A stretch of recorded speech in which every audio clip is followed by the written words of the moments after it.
నేను ఇవాళ చెప్పబోయేటటువంటి విషయం బయట ఉన్న గంగ ఎటువంటిదో ఇవాళ నేను చెప్పబోతున్న విషయం కూడా అంత పరమ పవిత్రమైనది. దీన్ని కేవలం విన్నంత మాత్రం చేత ఇందులో చెప్పబడేటటువంటి నామములు, ఇందులో చెప్పబడేటటువంటి శ్లోకములు, వీటిని కేవలం వింటే చాలు, అంత శక్తివంతములు కాక వీటిని ప్రతిరోజు ఇంటి దగ్గర చదువుకోగలిగినటువంటి సమర్థత ఉంటే ఇంకా దాని శక్తి అపారం. చూడండి, భగవంతుడు భక్తికి లొంగిపోతాడు. కేవలము ఆయన యందు భక్తితో ఈశ్వరుడు ఉన్నాడు, ఆయన మనకి రక్షకుడు అన్న నమ్మకంతో ఉన్నటువంటి వ్యక్తి సర్వకాలముల యందు ఈశ్వరుడి చేత రక్షింపబడతాడు. ఇక్కడ మీరు ఒక విషయాన్ని గమనించవలసి ఉంటుంది. సాధారణంగా ఏం చెప్తామంటే భక్తి కలిగిన వాడు ఈశ్వరుడి చేత రక్షింపబడతాడు అంటే ఇప్పుడు ప్రయోజనం ఎవరిది? నేను భక్తిగా ఉన్నాను అనుకోండి, నా భక్తి వలన నేను ఈశ్వరుని చేత రక్షింపబడతాను. ఇప్పుడు ఎవరికి ప్రయోజనం కలుగుతోంది భక్తిగా ఉండడం వల్ల? అదేమిటంటే అంత ఆలోచన ఎందుకండి దానికి? ఎవరికి కలుగుతుంది? ఎవరు భక్తిగా ఉంటే తప్పు. అది ఎవరు భక్తిగా ఉంటే అలా కలిగితే నేను ఈ ప్రశ్న మిమ్మల్ని అయినా అంత తేలిక ప్రశ్న ఎందుకు వేస్తానండి? ఎవరు భక్తిగా ఉంటే వాళ్ళకి రక్షణ కలగడం కాదు, దాన్ని శాస్త్రం అంటుంది అనుషంగిక ప్రయోజనము అంటుంది. అంటే గొడుగు పట్టుకుని వెళ్తున్నవాడు ఎండగా ఉందని విడుతుండగా వాన కురిసినా రక్షింపబడినట్టు, ఆవు గుళ్ళోకి వెడితే ఆవుని పట్టుకుందామని వెళ్ళినవాడు ఆవు గుడి చుట్టూ పరిగెడితే ఆవు కోసమని గుడి చుట్టూ పరిగిన వాడికి ప్రదక్షిణ పుణ్యం పడ్డట్టు. అది అనుషంగిక ప్రయోజనం. ప్రధాన ప్రయోజనం ఏమిటి భక్తి వల్ల? ఈశ్వరుడు ఉన్నాడు అని నమ్మకం కలగడం కదండి. పరమభక్తులైనటువంటి వారు ఈశ్వరుడి వల్ల రక్షణ పొందుతారు. ఇప్పుడు మీకు ఎలా ఈశ్వరుడు ఉన్నాడన్న భక్తి కలుగుతుంది? ఈశ్వరుడు ఉన్నాడు అన్నటువంటి విషయం తేటతెల్లం కావాలంటే భక్తుల యొక్క భక్తియే సాధనము. అందుకే భగవంతుడు అన్నాడు, ఒక చిత్రమైన మాట అన్నాడు, నేను వాని కొరకు రక్షింపవలయవాడు అన్నాడు ఆయన. నేను ఉన్నానని గుర్తు ఏమిటో తెలుసా? ఎవరు భక్తిగా ఉన్నాడో వాణ్ణి నేను రక్షించాలి. వాడే రక్షణ పొందకపోతే కొన్ని వేల మందిలో నమ్మకం పోతుంది. ఏమంటే ఆయనకే రక్షణ లేదు కదా, ఇంకా మనకేం రక్షణ అని. అయితే మీరు ఒక్క విషయం జాగ్రత్తగా తీసుకోవాలి. పూర్వకాలంలో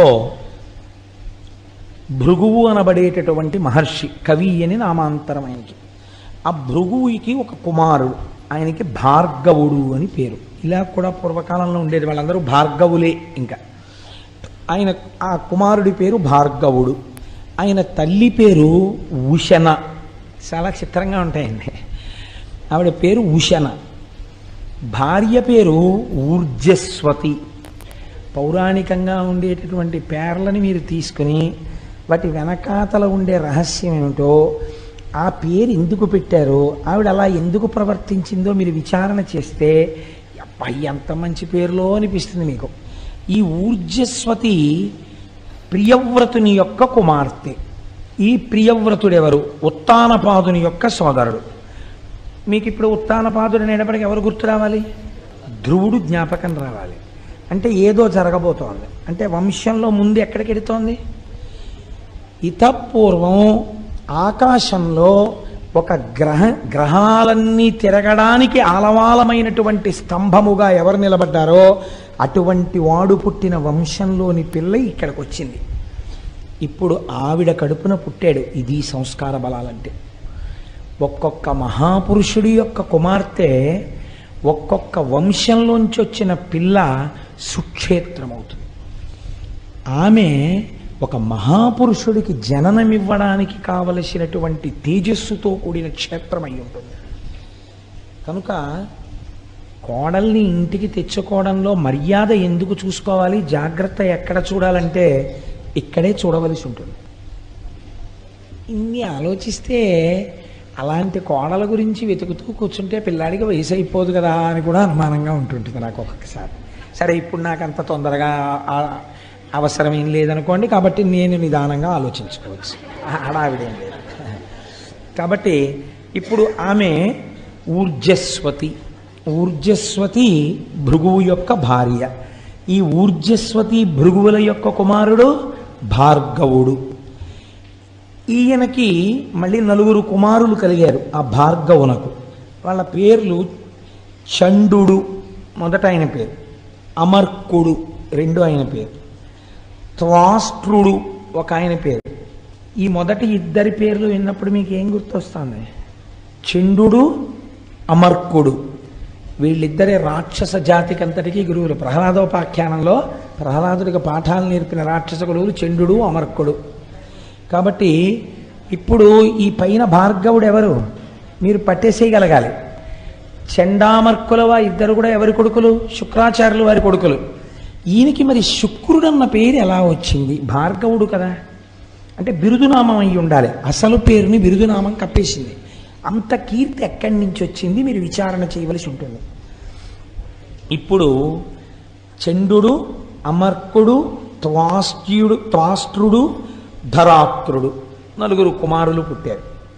ఈయనకి ఒక కోరిక పుట్టింది భార్గవుడికి. ఇది సృష్టిలో చాలా చిత్రమైనటువంటి కోరిక.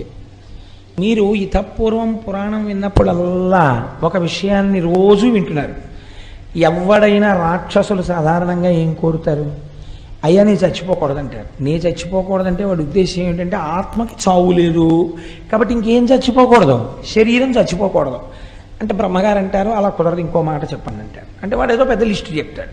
చెప్తే బ్రహ్మగారు అంటారు తథాస్తు అంటారు. వెంటనే మహానుభావుడు శ్రీమన్నారాయణుడు దానికి మినహాయింపు వచ్చేటట్టుగా ఒక అవతారం తీసుకుంటాడు. తీసుకుని సంహరించేస్తాడు. ఇది అడిగిన వాడు ఉండడు, వెళ్ళిపోతాడు.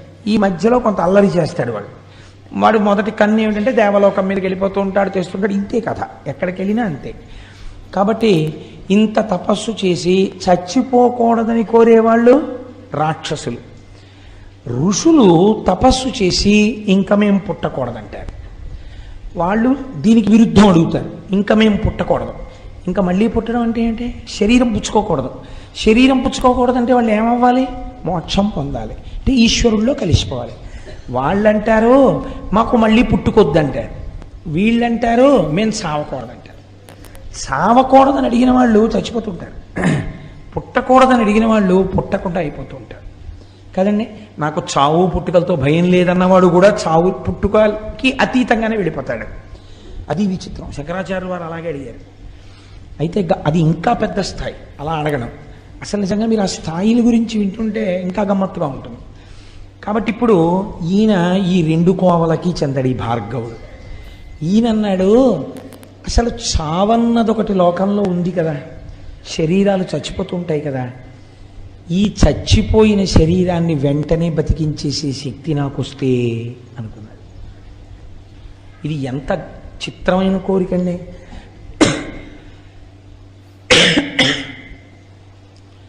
డాక్టర్ చదివే వాళ్ళు కూడా చచ్చిపోకుండా ఉంచేయడం కోసం మేము చదువుతున్నామని చెప్పరు. దేనికి చదువుకుంటారు అంటే అలా ఉంచితే డాక్టర్లు చచ్చిపోతున్నారు కదండి, అది మరీ దారుణం కదా. అలా డాక్టర్లు మాత్రం చంపకుండా చావకుండా ఉంచగలరు ఏమిటి? చావకుండా చావు వచ్చే లోపల వచ్చే బాధ పెట్టే రోగాల్ని ఈశ్వర స్వరూపంతో తగ్గించేసి బాధ తగ్గిస్తారు. బాధ తగ్గించగలిగిన వాడు ఈశ్వరుడైతే ఆ ఈశ్వర రూపంలో వైద్యుడున్నాడు. కాబట్టి వైద్యో నారాయణో హరి ప్రథమో దైవ్యో భిషక్. ఈయన చిత్రమైన కోరికోటి వచ్చింది ఈయనకి. ఇలా చచ్చిపోయిన వాడిని నేను వెంటనే ఓ మంత్రం వేయగానే వాడు బతకాలి. ఇప్పుడు ఆయన ఏం కోరుకుంటున్నట్టు లోకంలో? ఆయన ప్రతి సృష్టి చేస్తూ ఉంటాడు.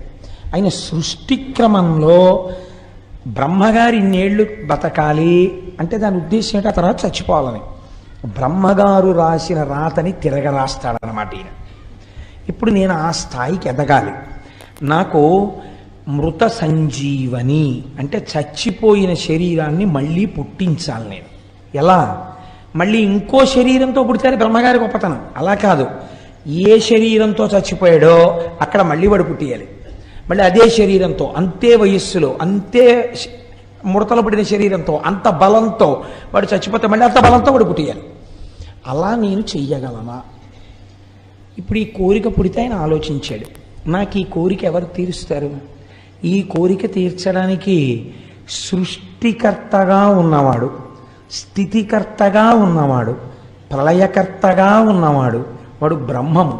వాడు కదా సృష్టి చేస్తున్నాడు, నిలబెడుతున్నాడు, లయం చేసేస్తున్నాడు, మళ్ళీ సృష్టి చేస్తున్నాడు.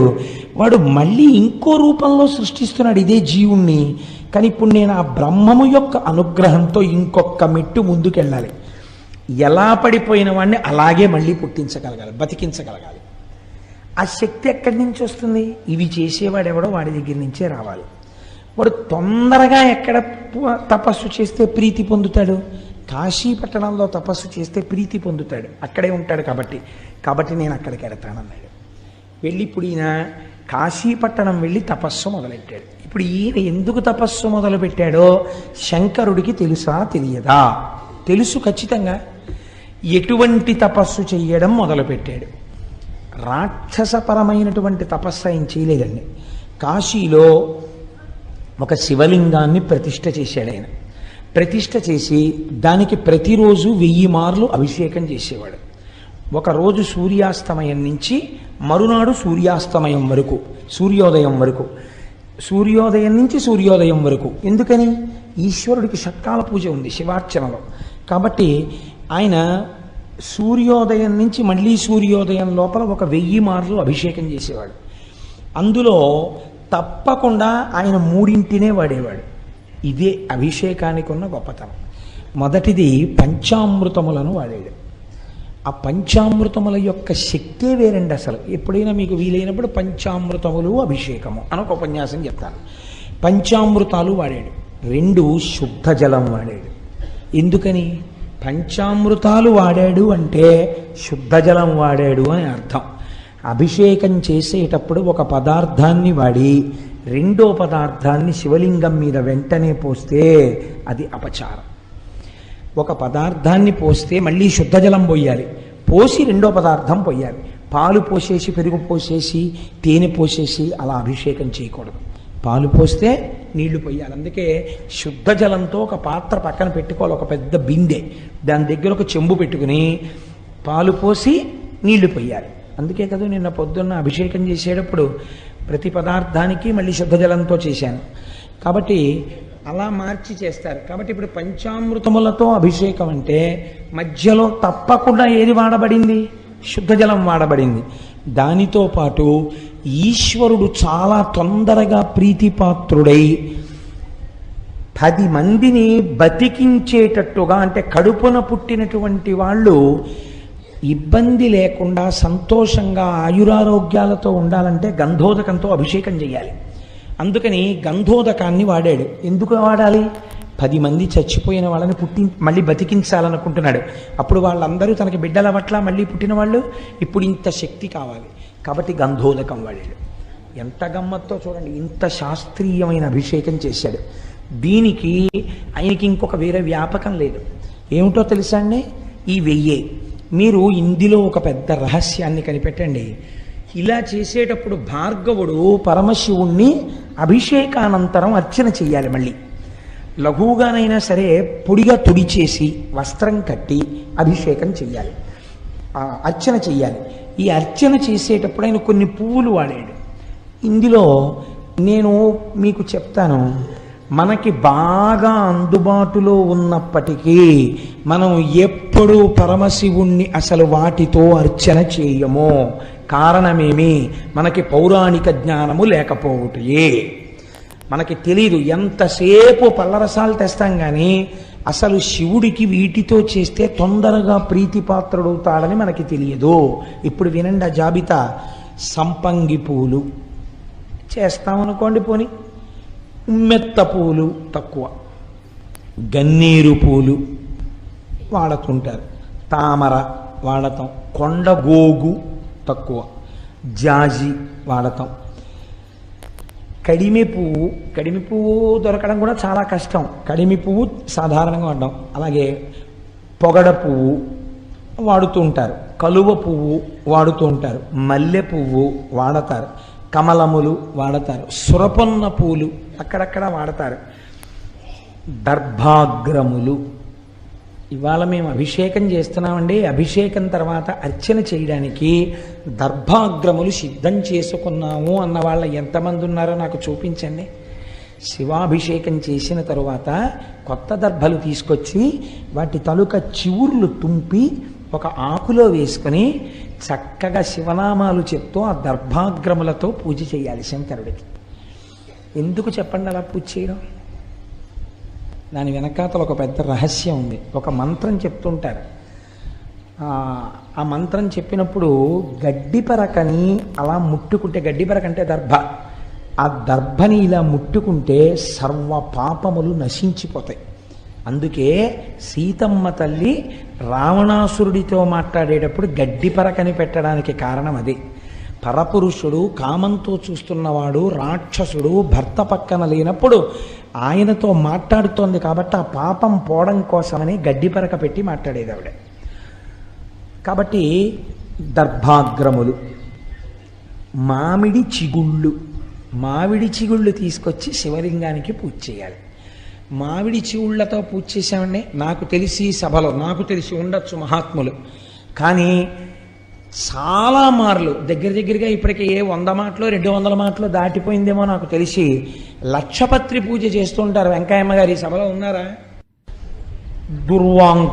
దుర్వాంకురం అంటే దర్భల యొక్క చివుళ్ళు దర్భలంత పెరిగిన వాటిని తెచ్చుకోలేకపోతే చక్కగా ఏ మలమూత్రములు విసర్జింపబడని చోట పెరిగినటువంటి గడ్డి యొక్క చివుర్లు లేదా గడ్డి, మనం విఘ్నేశ్వరుడికి పూజ చేస్తాం కదండి, అటువంటి దుర్వాంకురములు. ఎలా ఉండేవాడు అలా ఉంటేనే లోకానికి సంతోషంగా ఉంటుంది. ఇప్పుడు ఈ విశ్రాంతి ఎంత ప్రమాదం తెచ్చిందో ఓసారి చేతులు తీసి చూడన్నారు. ఆవిడ చేతులు తీసేటప్పటికి ఏమైందో తెలుసా అండి? సూర్యచంద్రౌచ నేత్రే వందే శంభుముమాపతిం సురగురుం వందే జగత్కారణం వందే పన్నగభూషణం మృగధరం వందే పశూనాం పతిం వందే సూర్య శశాంక వన్నినయనం. సూర్యుడు, చంద్రుడు, అగ్నిహోత్రము 3 కన్నులై ఉన్నాయి. ఇవి 3 శక్తి స్వరూపంతో అమ్మవారు పరాచికానికి మోస్తే సమస్త బ్రహ్మాండములు చీకటైపోయాయి. అన్ని ప్రాణులలో వేడి తగ్గిపోయింది, అంటే లయమైపోయే స్థితి వచ్చేసింది. ఇప్పుడు ఇది జరగకూడని ప్రళయ ప్రకృతి. ఇంత చీకటి ఒక భయంకరమైనటువంటి లయకార స్థితిలోకి వెళ్ళిపోయింది లోకం. ఇది ఎవ్వరు ఊహించనిది. ఈ కొట్టుమిట్టాడిపోతున్న స్థితిలో సమస్త బ్రహ్మాండములు చీకటిని పొంది అమ్మవారిలా చేతులు తీయగానే మళ్ళీ వెంటనే ప్రకాశించే. ఈలోగా హఠాత్తుగా జరిగిన ఈ సందర్భం ఒక ఉపాధి స్వరూపాన్ని పొందేసి శివచేష్టితముగా అంధకారం వలన పుట్టినవాడు కాబట్టి కళ్ళు లేకుండా నల్లటి పిల్లాడోడు పుట్టి ఏడుపు మొదలెట్టాడు. ఏడుపు మొదలుపెట్టి వాడు పర్వత సదృశ్యుడై అలా పెరిగిపోయి ఆకాశం అంతా అయిపోయి కనపడ్డ వాటిని తీసి నోట్లో పడేసుకుంటాడు. వీడెవరండో అంటే అమ్మవారు, నీ కొడుకే అన్నారు. అయ్య బాబోయ్, వీడు నా కొడుకేమిటండి అంది. నువ్వు కళ్ళు ముయ్యడం వల్ల పుట్టాడు కనుక వాడు నీకు నాకు కొడుకే. మనం ఎవరం? జగత పితరౌ వందే పార్వతీ పరమేశ్వరౌ. ఇప్పుడు వాడిని చంపేయడమో ఏదో చేయడానికి వీల్లేదు. ఏం చేయాలి? కాపాడాలి. కాబట్టి వాడిని పిలిచి, ఒరే నువ్వు అలా తినీకు మనుషుల్ని, వాళ్ళని అడవిలో తిరుగుతుండు అని అరణ్యానికి పంపించేశారు. ఈలోగా హిరణ్యకశిపులు మీకు తెలుసున్న వాళ్ళే. భగవంతుడు నేను ఎంచుకోకుండానే ఆయన వరుసక్రమాన్ని నిర్ణయించేశాడు. దీని తరువాత నువ్వు ఇది చెప్తే శ్రోతలకి తేలిగ్గా అర్థమైపోతుందని. మీరు భాగవతంలో హిరణ్యకశిపుల గురించి విన్నారు. హిరణ్యాక్షుడికి కొడుకులు లేకుండానే హిరణ్యకశిపుడికి కొడుకులు కలిగారు. వీడికి బాధ కలిగి కొడుకులు పుట్టట్లేదని శంకరుడు గురించి తపస్సు చేశాడు. శంకరుడు ప్రత్యక్షమయ్యాడు. ఏం కావాలని అడిగాడు. వాడబ్బో చాలా ధర్మం చెప్పాడు. ఇప్పుడు ఎన్నున్నా ఓ కొడుకు ఉండాలి కదండి, ఆ కొడుకు లేకపోతే సంతానం లేకపోతే తృప్తి ఉండదు కదా, నాకు ఓ కొడుకుని ఇప్పించండి అనేది. నీకు సరిపోయే కొడుకోడు పుట్టి పెరుగుతున్నాడు రోయ్, వాడు నా కొడుకే అనుకోవచ్చు, కాబట్టి నువ్వు వాడిని తీసుకెళ్ళి పెంచుకో. దత్తత ఇచ్చేశాడు. వాడు వీడిని తీసుకెళ్ళి పెంచుకున్నాడు. శివుడి కొడుకు కదని. ఎవరు వాడు? అంధకుడు, అంధకాసురుడయ్యాడు. వాడెందుకు సంతోషించాడు? ఋషులకి ఇస్తే వాళ్ళు తీసుకెళ్ళరు. ఇలాంటి వాడికి ఇస్తే అలాంటి వాడు బాగా కావాలి. అబ్బా భలే ఉన్నాడు రా, అంత ఎత్తు పెరిగిపోతాడు, అన్నీ తినేస్తాడు, ఇలాంటి కొడుకే ఉండాలి నాకని వాడు తీసుకెళ్ళాడు. పెంచుతున్నాడు. కానీ ఈలోగా తండ్రి అనుకోకుండా చచ్చిపోయాడు. అనుకోలేదు, ఆదివరాహమూర్తి వచ్చి వాడిని చంపేవతల పారేశారు హిరణ్యాక్షం. పాపం వీడికి కళ్ళు లేవు, అంధుడు వీడు, అంధకాసురుడు, వాడి పేరే అంధకాసురుడు. 2 కళ్ళు లేవు, ఏమీ కనపడదు వాడికి, తినేస్తాడంతే వాడు తడుముకుని. కాబట్టి నీకు రాజ్యం ఇవ్వడానికి కుదరదు అన్నారు దాయాదులు. మాకు కన్ను లేదనే కదా మీరు రాజ్యం ఇవ్వనంటున్నారు, నేను చతుర్ముఖ బ్రహ్మగారి గురించి తపస్సు చేసి కన్ను తెచ్చుకుంటానన్నాడు వాడు. అని వాడు వెళ్ళి తపస్సు మొదలెట్టాడు. తపస్సు మొదలెడితే తపస్సే చతుర్ముఖ బ్రహ్మగారు ప్రత్యక్షమయ్యారు. ఏం కావాలరా నాయనా నీకని అడిగారు. అడిగితే వాడెంత చిత్రమైన వాడో చూడండి, నాకు 2 కావాలన్నాడు. ఏమిటి 2 అన్నారు ఆయన. నాకు కళ్ళు లేవు, రాజ్యం ఇవ్వాలంటున్నారు, నాకు కన్ను ఈ లోకాన్ని చూడ్డానికి అన్నాడు. ఇస్తున్నాను అన్నాడు. రెండోది ఏమిటి అన్నాడు. నాకు పుట్టుకతోనే గొప్ప బలం ఉంది, లోకాన్ని పీడించగలిగిన బలం. ఆ బలంతో నేను లోకాలన్నింటినీ గెలవాలి ఈ కంటితో చూస్తూ. కానీ ఈ శరీరం చచ్చిపోకూడదు ఇంకా అంటే బ్రహ్మగారు అన్నారు, ఇది ఒకటి కుదరదు, నా జ్యూరిస్డిక్షన్లో లేదు, నీ ముందు ఇంత ఇలా చాలామంది అడిగారు, ఇంకో మాట చెప్పు, నువ్వే చెప్పు ఎవరి చేతిలో చచ్చిపోతావు అన్నాడు. అంటే వాడు కాసేపు ఆలోచించి వాడు అన్నాడు, అయితే నేను అడుగుతాను, బాగా వినండి. ఉత్తమ జాతి, మధ్యమ జాతి, కనిష్ట జాతి స్త్రీల యందు ఉండేటటువంటి లక్షణములు అన్నీ కూడా ఏ తల్లి నుండి ప్రసరిస్తున్నాయో, ఏ తల్లి భూతకాలమునందు, భవిష్యత్ కాలమునందు, వర్తమాన కాలమునందు, ఈ కాలములకు ముందు కాలములకు వెనక కూడా ఉంటుందో, ఏ తల్లి మహాసౌందర్య రాశి అయినప్పటికీ మనస్సు చేత వాచికముగా కాయికముగా అనుభవించాలన్న ఆలోచన రావడమే పాపహేతువో, ఏ తల్లిని లోకమంతా జగదంబ అని పిలుస్తుందో ఆ తల్లిని పొందాలన్న కోరిక నాకు పుట్టినప్పుడు నేను చచ్చిపోవాలన్నాడు వాడు. అంటే వాడి అసలు అలాంటి కోరికే కోరకూడదు కదండి. అదేం వెర్రి కోరిక. కొన్ని తప్పు మాటలు మాట్లాడుతుంటారు తెలిసో తెలియకో. మీరు చూడండి, లోకంలో ఒక పొరపాటు మాట ఒకటి ఉంటుంది. ఏంటంటే, నీకు ఎలాంటి భార్య కావాలి అని అడిగారు అనుకోండి, మా అమ్మలాంటి భార్య కావాలంటారు. నేను విన్నాను కొంతమంది దగ్గర. ఇది అంధక ప్రవృత్తి. అసలు అలా ఉపమానాలు వేయకూడదు. మా అమ్మగారు లాంటి పెళ్ళం కావాలంటే నాకు అనకూడదు. నువ్వు పొగుడుతున్నాను అనుకుంటున్నావు, అసలు ఆ భావన రాకూడదు. భార్య యందు భావన వేరు, నేను సభాముఖంగా చెప్పక్కర్లేదు. తల్లి యందు భావన వేరు. రెండిటిని పోల్చకూడదు, తల్లిని భార్యని.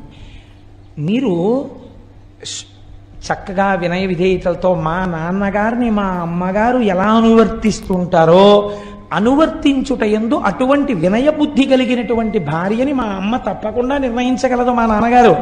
అందుచేత మా అమ్మ నాన్నగారులు నిర్ణయించిన పిల్ల నాకు భార్య అవ్వాలనాలి. అంటే మా అమ్మ లాంటి భార్య రావాలనకూడదు. ఉపమానమునందు దోషం ఉంటుంది. ఇప్పుడు వాడు తెలిసో తెలియకో ఈ మాట అన్నాడు. ఇప్పుడు వాడికి ఎవరు తల్లి?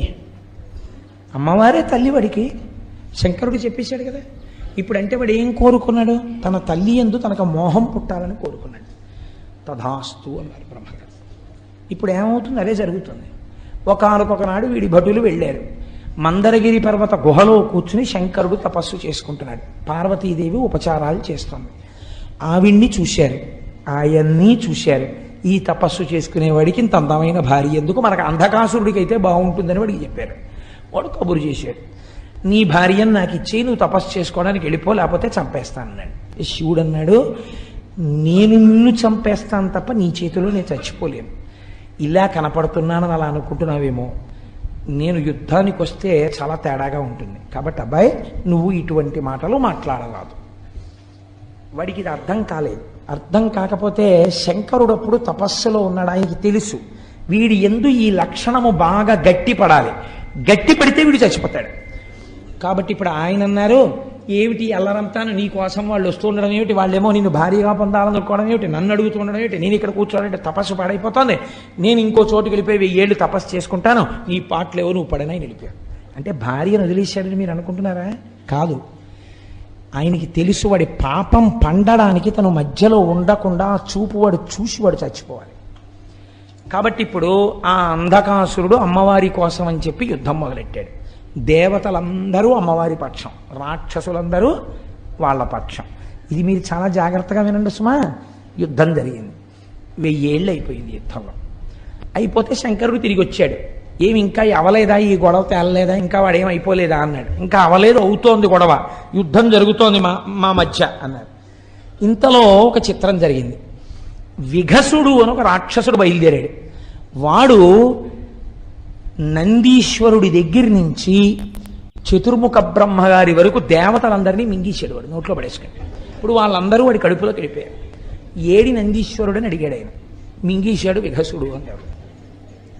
ఇలాంటి రాక్షసులు కూడా ఉన్నారన్నమాటని శంకరుడు తన త్రిశూలంతో వాడి పొట్ట మీద పొడిచి నొక్కితే దేవతలందరూ మళ్ళీ నోట్లోంచి బయటపడ్డారు. బయటపడి మళ్ళీ వాళ్ళు శంకరుడి పక్షానికి వచ్చి యుద్ధం మొదలెట్టారు. ఇలా యుద్ధం మొదలు పెడితే వచ్చిన ఇబ్బంది ఏం లేదండి, కానీ ఒక్కటే ఇబ్బంది వచ్చింది. శంకరుడు దేవతా సైన్యము పొడుస్తూ ఉండడం, చంపుతూ ఉండడం. అబ్బే, ఆయన ఇచ్చిన వరంతో ఈ పని చేస్తే బాగుంటుందా బాగుండదా అని ఆలోచించి, నేను రాక్షసులకు గురువును కదా, చేయకపోతే బాగుండదని ఈ శుక్రాచార్యులు వారు వచ్చి మృత సంజీవని మంత్రం వేస్తూ ఉండడం. ఇందువల్ల యుద్ధం అవ్వట్లేదు.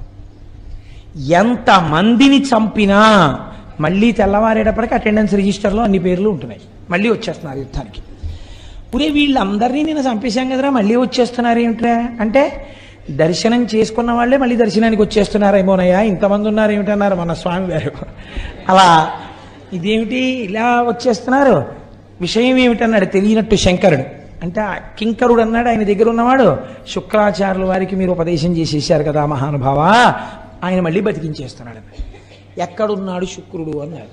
అదిగో అక్కడ పర్ణశాల వేసుకుని శరీరాలను అక్కడికి పట్టుకెడతారు, మంత్రం చెప్తుంటారు, వాళ్ళు లేచి వచ్చేస్తుంటారు. ఇదే ప్రక్రియ. అందుకని ఇలా వెళ్ళి ప్రసాదం పుచ్చుకొచ్చేసినట్టు ఈ భౌతికాయాలు తీసుకుని అక్కడికి ఎడతారు. ఆయన ఇలా అంటాడు, మళ్ళీ లేచి వెళ్ళిపోతుంటారు, పరిగెడుతుంటారు, వాళ్ళు యుద్ధానికి వచ్చేస్తుంటారు. అందులో వాళ్ళకి భయం లేదు అసలు చావని. అందుకని వాళ్ళు దరదరా వచ్చేస్తుంటారు, యుద్ధం చేస్తుంటారు, చచ్చిపోతుంటారు, శరీరాలు పట్టుకెళ్తుంటారు, మళ్ళీ తీసుకొస్తుంటారు. ఇదే పెద్ద ఆట కింద ఉంది వాళ్ళకి. ఈశ్వర మీరు ఇచ్చిన విద్య, ఓహో నేనిచ్చిన విద్య శుక్రాచార్యుడు నాకే ఇబ్బంది కల్పిస్తున్నాడు అన్నమాట. శుక్రుణ్ణి పట్టి ఇక్కడికి తెండాను. దేవతలు వెళ్ళి శుక్రుణ్ణి పట్టి తీసుకొచ్చారు. శంకరుడు ఇప్పుడు శుక్రాచార్యుల వారు బయట ఉంటే ప్రమాదం, మృత సంజీవని వేసేస్తున్నాడు అందరికీ. ఎక్కడ దాచాలని చూసి ఎక్కడ దాచినా రాక్షసులు వెతికి తెచ్చుకుంటారు. అలా చేత్తో పట్టుకుని తీసుకుని నోట్లో పడేసుకుని గుడుక్కుని మింగేశాడు. ఇప్పుడు శుక్రాచార్యుల వారు శంకరుడి కడుపులోకి వెళ్ళిపోయి గర్భవాసం చేస్తున్నాడు. ఇది విచిత్రం. చిత్రం ఏమిటో ఎక్కడండి ఇది? నీ వరం నీకు బరువు అవుతుంది ఒకనాడు, కాబట్టి నువ్వు నా గర్భవాసం చేయవలసి ఉంటుంది. ఇప్పుడు ఆ కడుపులోకి వెళ్ళాడు. కడుపులోకి వెళ్ళి శుక్రాచార్యుల వారు తిరుగుతున్నాడు శివుడి కడుపులో. చూస్తుంటే బయట ఏమున్నాయో అన్నీ అక్కడే కనపడుతున్నాయి. అన్నీ కనపడుతున్నాయి, కానీ తను ముట్టుకోవడానికి ఉపదేశాలు చేయడానికి వీలేం కుదరదు అక్కడ. అన్నీ శివుడిలో ఉన్నాయని ఏ స్తోత్రం చేశానో అది నేను చూస్తున్నాను అని పొంగిపోయాడు శుక్రాచార్యుల వారు. పొంగిపోయాడు, కానీ బయట రాక్షసులు ఏమవుతున్నారు, ఒక్కొక్కడు చచ్చిపోతున్నాడు. ఆ చచ్చిపోవడాన్ని శివుడి కడుపులో చూస్తున్నాడు. ఆఖరికి అందరూ చచ్చిపోయారు. చనిపోయిన తర్వాత అంధకాసురుడు మిగిలాడు. ఇప్పుడు శంకరుడు ఏం చేశాడంటే వాడి త్రిశూలం పెట్టి గుచ్చాడు. ఇలాగా ఎండిపోయిన ఆకులు ఇలా గుచ్చి తీస్తుంటారు చూడండి, అలా కింద పడిపోయిన వాడికి త్రిశూలం గుచ్చాడు. చంపలేదు, చంపకుండా ఆ త్రిశూలాన్ని ఇలా పైకెత్తాడు. ఇప్పుడు వాడు ఆ త్రిశూలం మీద పడుకున్నాడు. పడుకుని ఇలా శంకరుడు త్రిశూలం పట్టు కూర్చున్నాడు. కూర్చుంటే పైనుంచి చేతులు చాపి ఆయన జటాజూటాన్ని పీకుతున్నాడు. అలా కొన్నాళ్ళు యుద్ధం జరిగింది. యుద్ధం కాదు, శంకరుడేం దానికి ప్రతీకారం చేయలేదు. అలా వాడు శంకరుడి జటాజూటం వంక కొన్నాళ్ళు అలా చూస్తూ ఉన్నాడు. చూస్తూ ఉండిపోయిన తర్వాత ఒక ఆశ్చర్యకరమైనటువంటి విషయము ద్యోతకమైంది. ఈ కంటితో ఉన్న కంటితో ఇన్నాళ్ల నుంచి దేన్ని చూసి ఇవన్నీ అనుభవైక వేద్యములు అనుకుంటున్నాడో, త్రిశూలమునకు గుచ్చుకుని ఉండిపోయిన తరువాత వాడికి వీళ్ళు నా తల్లిదండ్రులు, లోకమునకే తల్లిదండ్రులు, నేను ఎంత పాపపు కోరిక కోరాను, నా పాపం ఎలా నిష్కృతవుతుందని అప్పుడు వాడు శంకరుడు యొక్క 108 నామములు చెప్పాడు. 108 నామములు చెప్పిన తర్వాత శంకరుడు త్రిశూలాన్ని కిందకి దింపి ఇలా అన్నాడు. వాడు ఊడి కింద పడ్డాడు. కింద పడి వాడు కన్నీరు వరదలై కారుతుండగా పార్వతీ పరమేశ్వరుల పాదాల మీద పడ్డాడు. అయ్యా, ఈ కంటితో చూస్తున్నది సత్యం అనుకోవడం తప్పైపోయింది. అందుకని ఒక తప్పు కోరిక కోరాను. ఈ త్రిశూలం మీద పడుకున్నాక నాకు అసలు విషయం అర్థమైంది. నా తప్పు మన్నించి నన్ను కరుణించమని అడిగాడు. నిన్ను ప్రమథగణాలలో ఒక గణాధిపతిగా తీసుకుంటున్నానని శంకరుడు గణాధిపతిగా తీసుకున్నాడు. అంధకాసురుడు శంకరుడికి కింకరుడైపోయి భక్తితో బతికేశాడు. ఆ 108 నామాలు పరమశక్తివంతం. దీని వెనకాతల ఉండే రహస్యం ఏమిటో మీకు నేను చెప్తాను కొద్దిసేపట్లో. మీరు కంగారు పడకండి. కనీసం నేను ఆ 108 నామములు మీకు చెప్పకపోతే నేను కించిత్తు దోషం చేసిన వాడిని అవుతానేమో అని నాకు అనిపించి నేను ఆ 108 నామాలు మీకు చూపించడం కోసం అని చెప్పి తీసుకొచ్చాను. మీరు ఒక్కసారి విందురు. కానీ నేను తింగరవాడిని ఇందులో పెట్టాను, అక్కడ పెట్టాను.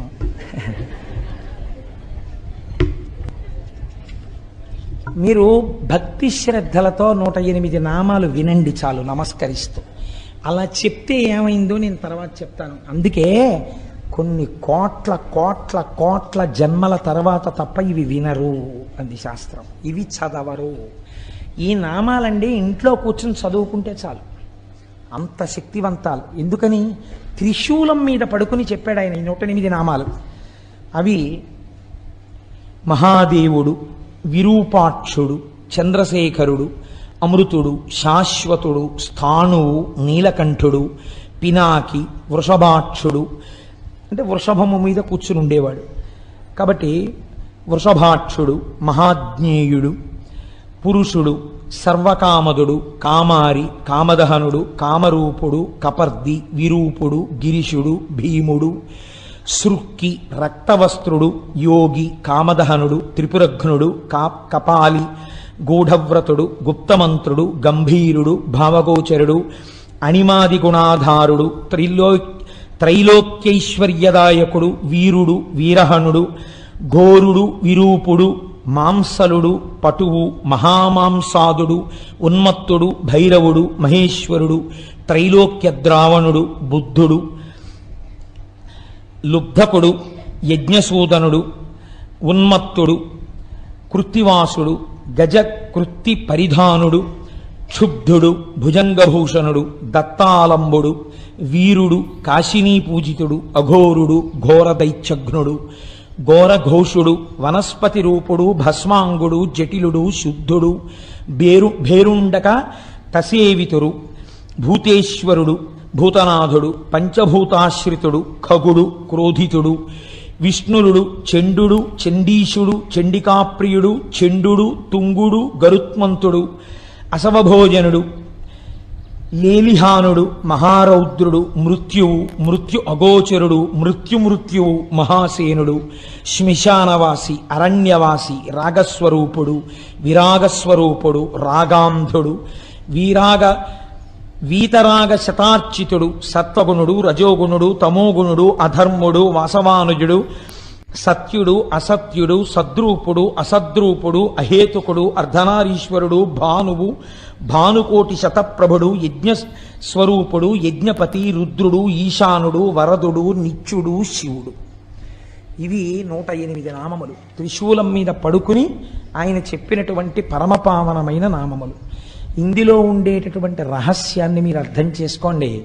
మనందరం కూడా పార్వతీ పరమేశ్వరుల యొక్క బిడ్డలమే. కానీ మనకి ఉన్నటువంటి బ్రహ్మదత్తమైన నేత్రము, సృష్టి అందియబడిన నేత్రము దేనికి ఉపయోగపడుతోంది?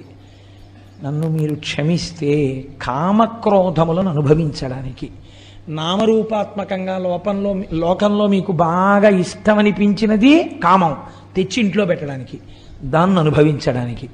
అది అనుభవైక వేద్యము కాలేదు అనుకున్నా, వేరొకడికి దక్కుతోందన్నా క్రోధం వచ్చి వ్యగ్రతతో ప్రవర్తించడానికి. పేపర్లు తీస్తే అవే కదండి తెల్లారితే. కాబట్టి ఇటువంటి కామక్రోధములకు ఆ కన్ను పనికొస్తోంది. దాని వలన మీరు ఉపయోగమును పొందలేకపోతున్నారు. ఈ కన్ను త్రిగుణములలో తిప్పుతోంది. అందుచేత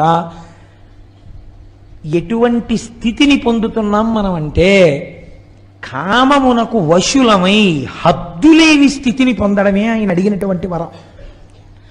కాబట్టి ఇప్పుడు దీని వలన ఏది వస్తుంది? మృత్యు వస్తుంది, మళ్ళీ పుట్టుకొస్తుంది. పుట్టుక మృత్యువు లేని స్థితి రాదు. కానీ ఈ కన్ను ఈశ్వరుణ్ణి చూడ్డానికి ఎప్పుడు పనికొచ్చింది? త్రిశూలం మీద పడుకుంటే పనికొచ్చింది. త్రిశూలం అనగా ఏమి అంటే సత్వ రజస్తమోగుణాతీతమైన స్థితి. సత్వం అంటే కొంతసేపు సంతోషంగా ఉండడం, రజోగుణం అంటే పరిగెడుతూ ఉండడం, ఏదో సంపాదించాలి, ఏదో తీసుకొచ్చేయాలి, ఆ వస్తువు తీసుకొచ్చేయాలి, కోరికతో ఉండడం. తమోగుణం అంటే కోపంగా ఉండడం, పడుకుంటూ ఉండడం, నిద్రపోతూ ఉండడం, అలసత్వం, బుద్ధిజాడ్యం, ఇవన్నీ తమోగుణం. మనం ఈ మూడింట్లోనే తిరుగుతాం. కాసేపు సంతోషంగా ఉన్నట్టుంటాం, టికెట్లు ఇస్తున్నారు, కౌంటర్ తీశారనేటప్పటికీ ఎగబడిపోతాం, ఓ లైన్లో కూడా నిల్చాం.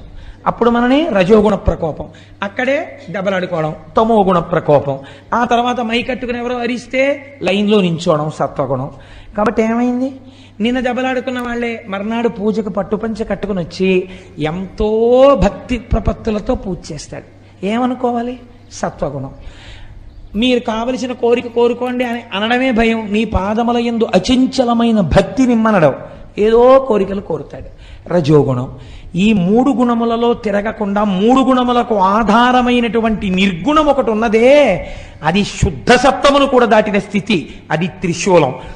శంకరానుగ్రహంగా త్రిశూలం మీకు తగలాలి.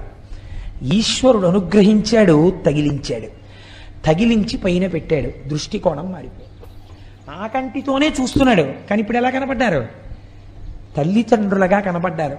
వాళ్ళని చేరడాన్ని కోరుకున్నాడు, అంతే. ఇప్పుడు ప్రమథగణాలలో కింకరుడైపోయాడు. ఇప్పుడు మరి శుక్రాచార్యుల వారి పరిస్థితి ఏమిటి?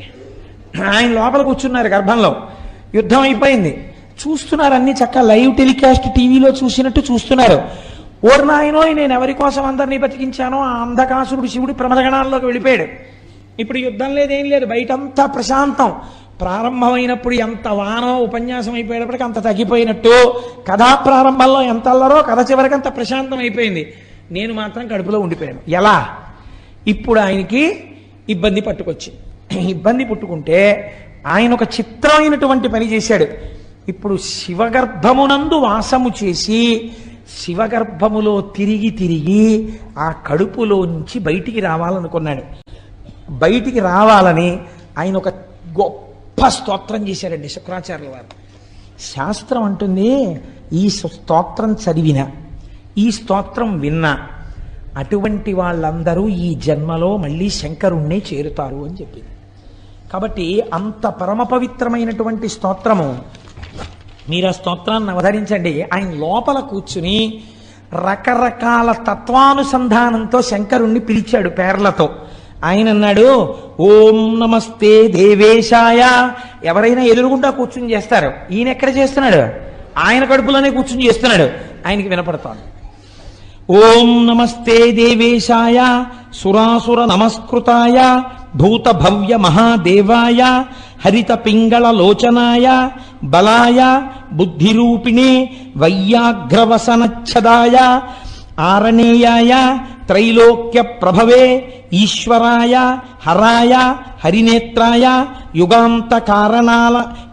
యుగాంతకారణాయానలాయ గణేశాయ లోకపాలాయ మహాభుజాయ మహాహస్తాయ శూలినే మహాదంస్త్రినే కాలాయ మహేశ్వరాయ అవ్యయాయ కాలరూపిణే నీలగ్రీవాయ మహోదరాయ గణాధ్యక్షాయ సర్వాత్మనే సర్వభావనాయ సర్వగాయ మృత్యుహంత్రే పారియాత్ర సువ్రతాయ బ్రహ్మచారిణే వేదాంతగాయ తపోంతగాయ పశుపతయే వ్యంగాయ శూలపాణయే వృషకేతవే హరయే జటినే శిఖండినే లకుటినే మహాయశసే భూతేశ్వరాయ గుహావాసినే వీణాపణనతాలవతే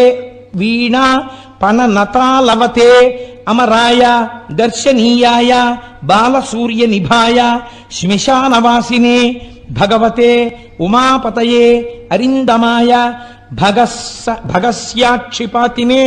శ్మశానవాసినే అంటే గుర్తుపెట్టుకోండి, ఈ లోకమంతా ప్రాణులన్నీ భస్మైపోతే కదండి ఉంది, అందుకని లోకమంతా మహాశ్మశానమే, అది దాని అర్థం. అంతటా శివుడు నిండి ఉన్నాడని, అంతేగాని శ్మశానంలో కూర్చున్నాడని కాదు దాని అర్థం.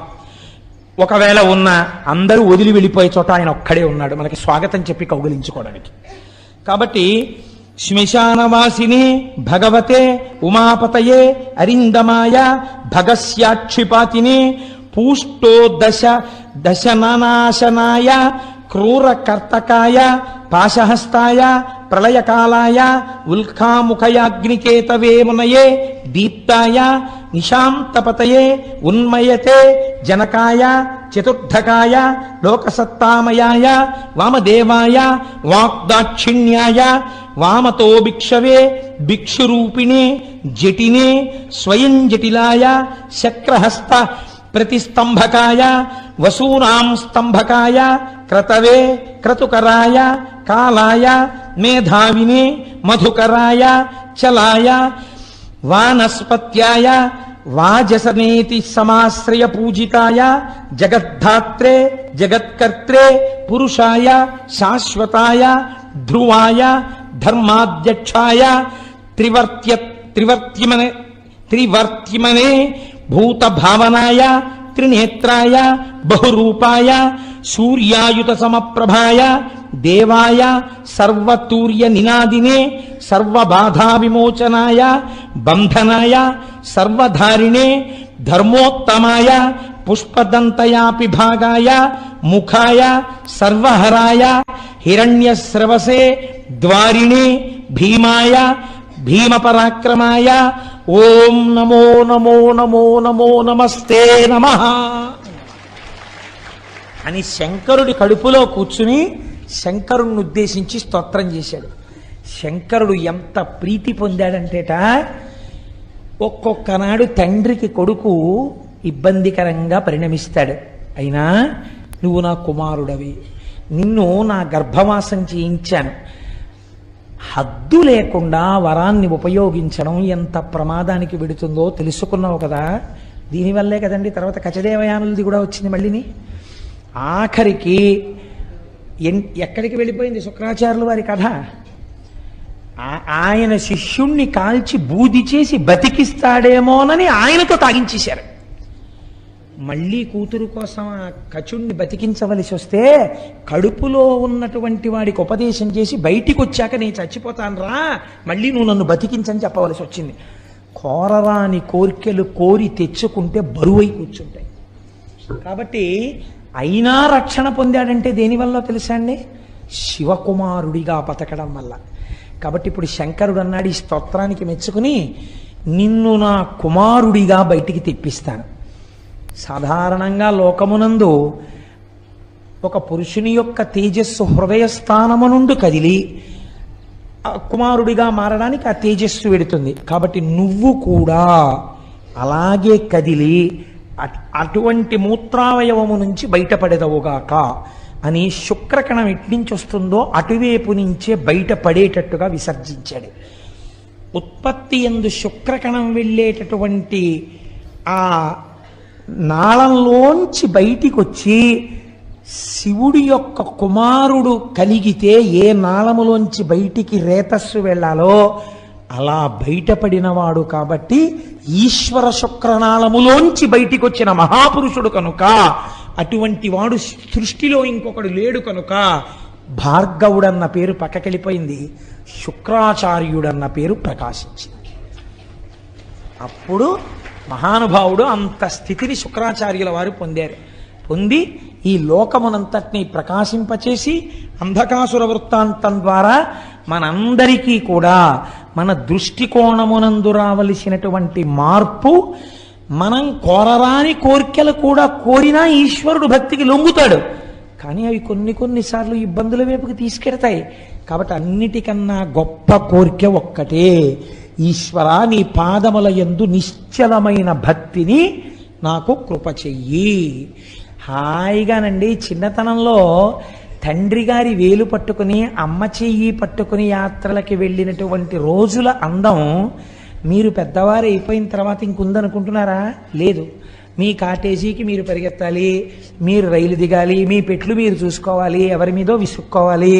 మీరు రైల్లో ఆడుకుంటుంటే ఏ డోర్ దగ్గరికి వెళ్ళిపోతారో అని నాన్నగారు వెనకాలే వచ్చి పట్టుకుని తీసుకెళ్ళి కూర్చోపెట్టి ఒళ్ళో కూర్చోబెట్టుకుని అమ్మ కూర్చోబెట్టుకుని ఆ కావలసింది మళ్ళీ పిల్లాడ ఆరోగ్యం పాడవుతుందని వేడి పాలు కొని ఆ పాలు పట్టించి బిస్కెట్లు పెట్టి హోటల్లో ఏడుస్తూ కూర్చున్న వాడికి అన్నం పెట్టి వాడికి తలనీలాలు ఒళ్ళో కూర్చోబెట్టుకుని బుర్ర పట్టుకుని జాగ్రత్త అంటూ తలనీలాలు ఇప్పించి హాయిగా మీరు ఆడుకుంటుంటే అమ్మా నాన్న మిమ్మల్ని కాపాడుకుంటుంటే మీకు బాధ ఏముందండి?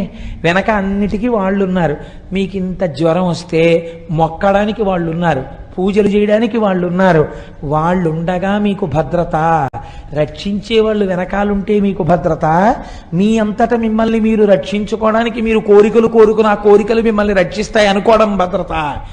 కాబట్టి అడగవలసింది ఒక్కటే, ఈశ్వర నీ పాదముల యందు నిశ్చలమైన భక్తిని కృప చేయి. నా మనస్సు కదిలిపోయి వేరొక దానికోసం వెంపర్లాడకుండా నా మనస్సు ఎప్పుడు నీకోసం వెంపర్లాడేటట్టు నన్ను అనుగ్రహించు. ఇప్పుడు బాధ్యత ఎవరి మీద పడుతుంది? భగవంతుడి మీద పడుతుంది. మీ మనస్సు కదిలిపోకుండా తన పాదాలు అందించాలి.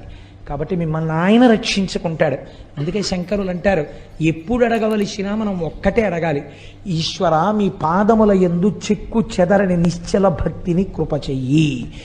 మీకు ఆ భక్తి కలిగి మీరు ఆ భక్తితో ఉన్నప్పుడు మీరు ఎందుకు పాడైపోతారండి? ఈశ్వరుడే మిమ్మల్ని రక్షించుకుంటాడు. తల్లిదండ్రులు పిల్లలు పాడైపోతే ఒప్పుకుంటారా? ఎలా కాపాడుకుంటారు? అలా మిమ్మల్ని భగవంతుడే కాపాడుకుంటాడు. ఇంత గొప్ప విషయాన్ని మనకి ఆవిష్కరించి అంతటి అంధకాసురుడు చిట్ట చివరికి ఏ స్థితిని పొందాడో, శుక్రాచార్యుల వారు ఎంత గొప్ప స్థితిని పొందారో, ఎంత భక్తితో నిలబడ్డారో మీరు చూడండి. ఆయన కోరుకున్న వరం ఒక్కటే ఆయన ఇబ్బంది పెట్టిందేమో లోకంలో, కానీ ప్రపంచంలో పరమేశ్వరుడు తనంత తాను ఇచ్చినటువంటి వరాలు మిగిలినవి. ఏది? శుక్రస్థానం ఇచ్చాడు, దీదీప్యమానం చేసింది. నీవు ఉదయించే వేళలో ధర్మకార్యం జరిగితే ప్రకాశిస్తుందన్నాడు, పనికొచ్చింది. వివాహం జరిగితే ఉపయోగపడుతుందన్నాడు, పనికొచ్చింది. నువ్వు నా గర్భవాసం చేయవలసి ఉంటుందన్నాడు, పనికొచ్చింది. నిన్ను దాటి ఎవరూ వెళ్ళరన్నాడు, పనికొచ్చింది. నువ్వు లోకపూజితుడు అవుతావన్నారు, పనికొచ్చింది. నువ్వు తపస్సు చేసిన చోట శుక్రేశ్వరుడై నేను వెలుస్తానన్నాడు, పనికొచ్చింది. ఇందులో స్నానం చేసి నక్తం చేస్తే పుత్రులు పుడతారన్నారు, పనికొచ్చింది. నీ యందు భక్తితో ఉంటే పిల్లలు పుడతారన్నారు, పనికొచ్చింది. ఇబ్బంది పెట్టింది ఏదైనా ఉంటే తనంత తాను కోరుకున్నది ఒక్కటే పెట్టింది. కాబట్టి మీకు నాకు ఏమర్థం అవ్వాలి? మనంత మనం ఏమీ కోరక్కర్లేదు. ఎప్పుడైనా మీరు కోరిక కోరుకోండి అంటే ఏ కోరిక కోరాలని దాని అర్థం? నీ పాదముల యందు చెక్కు చెదరని నిశ్చల భక్తిని కృప చేయదుగాక. మహానుభావుడు జగద్గురువులు కనుక, దయార్ద్ర హృదయుడు కనుక, శంకరులుగా వచ్చారు కనుక శంకరులు ఇదే చెప్తారు. నరత్వం దేవత్వన్నగవన మృగత్వం మశకత పశుత్వం కీటత్వం భవతు విహగత్వాది జననం సదా త్వత్పాదాబ్జస్మరణ పరమానందలహరి విహారాసక్తం చిద్ధ్రూ దయమిహ కింతేన వపుషా. నాకు ఏ శరీరం వస్తుందన్న దాని గురించి నాకు బెంగలేదు. నాకు కావలసింది ఏమిటో తెలుసా శంకరా? ఏ శరీరంలో ఉన్నా నీ పాదముల యందు భక్తి. ఆయన ఒక ఏకంగా శరీరాల స్థాయిలో మాట్లాడారు.